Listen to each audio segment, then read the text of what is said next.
Subject Hindi, काव्य 8, माँ कह एक कहानी। उसका कवि है मैथिली शरण गुप्ता। तो बच्चे, हमने अगले पाठ में देखा कि बेटा अपने माँ से जिद करता है, हट करता है कि माँ मुझे एक कहानी कह। तो माँ ने उसे समझाया कि कहानी तो अपनी नानी करती है। अब आगे क्या होता है हम देखते हैं कि माँ, एक राजा था, एक रानी, माँ कह एक कहानी। तो माँ ने कहा कि तू है हठी मानधन मेरे, सुन उपवन के बड़े सबेरे, तात भ्रमण करते थे थेरे। तात यानी कि पिता, एक बड़े सबेरे उपवन में यानी कि बगीचे में तेरे पिता भ्रमण करते थे, जहाँ सुरभि मनमानी, सुरभि यानी कि सुगंध, बहुत अच्छी सुरभि यानी कि सुगंध मनमानी आ रही थी। जहाँ सुरभि मनमानी, हाँ माँ यही कहानी। तो बच्चे राहुल कहते हैं कि माँ मैं यही कहानी सुनने के लिए चाहता हूँ। वर्ण वर्ण के फूल खिले थे, झलमल कर हिम बिंदु झीले थे। वर्ण वर्ण के यानी कि रंग रंग के, तरह तरह के फूल वहाँ खिले थे बगीचे में। झलमल कर हिम बिंदु झीले थे, बिंदु बिंदु, हिम बिंदु यानी कि झील। हल्के जो के हिल मिले थे, लहराता था पानी।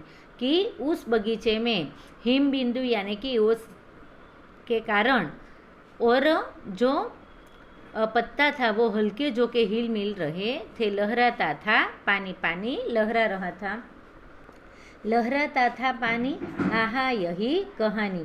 कि पानी लहराता था, उस ओस की बिंदु वहाँ झील रहे थे। माँ यही कहानी मैं सुनना चाहता हूँ।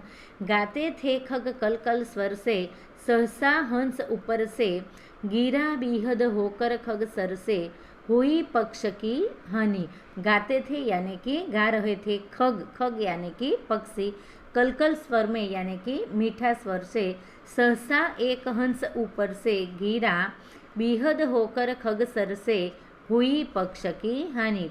पक्ष, पक्ष यानी कि पंख, एक पंख की हानि हुई। बीहद, बीहद यानी कि घायल होकर। जब राहुल के पिताजी बगीचे में भ्रमण कर रहे थे, तब वह घायल होकर उसके पास एक हंस पड़ा और इसके पंख की हानि हुई थी, यानी कि वह घायल हुई थी। हुई पक्ष की हानि, करुणा भरी कहानी। तब बच्चे अपनी माँ से कहते हैं कि उसकी पंख की हानि हुई। क्यों माँ? सच बहुत करुणा भरी यह कहानी है। चौक उन्होंने उसे उठाया, नया जन्म सा उसने पाया, इतने में आंखें तक आया, लक्ष्य सिद्धि का मानी। जब राहुल के पिताजी बगीचे में घूम रहे थे, तब उसके पास एक घायल हंस आकर गिरा। तब उसके पिता ने वह हंस को उठाया। जब हंस ने वह बीहद पक्षी ने नया जन्म जैसा पाया, तब इतने में आंखें तक यानी कि शिकारी आया और वह उसकी लक्ष्य सिद्ध हो गया ऐसा माना। लक्ष्य सिद्धि का मानी, कोमल कठिन कहानी। कि जब आंखें टकाया तो वह उसने अपना लक्ष्य सिद्ध हुआ मानकर वह पक्षी को देखा। तब कोमल कठिन कहानी के सचमुच माँ वह कहानी बहुत कोमल भी है और कठिन भी है। मांगा उसने आहत पक्षी, तेरे तात किंतु थे रक्षी।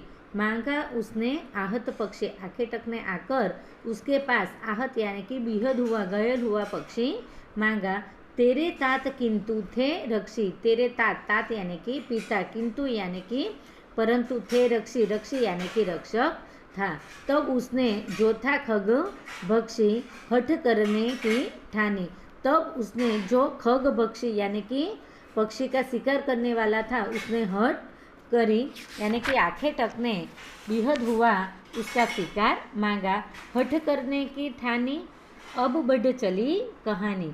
कि जब शिकारी ने वह पक्षी मांगा तो कहानी आगे चली।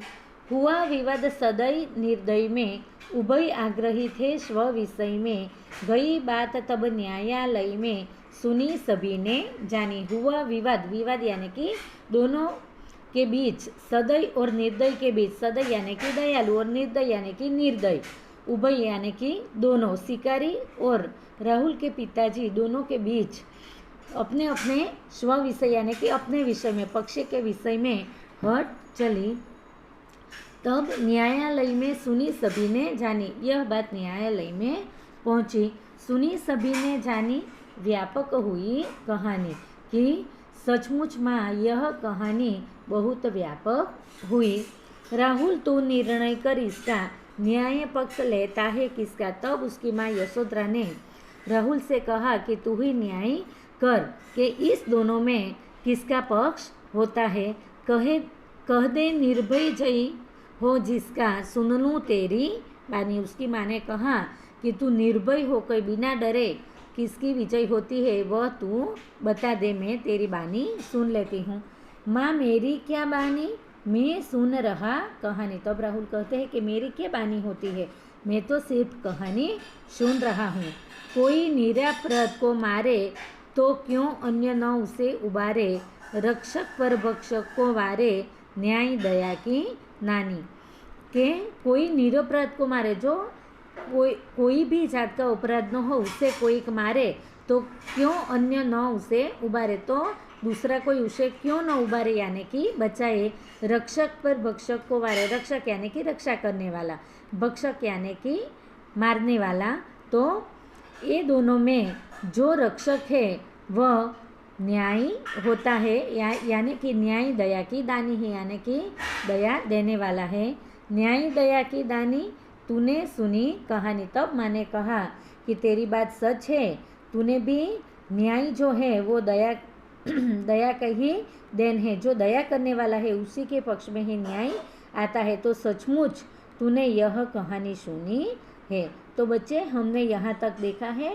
अब अगले पार्ट में हम अभ्यास और स्वाध्याय के अध्ययन देंगे।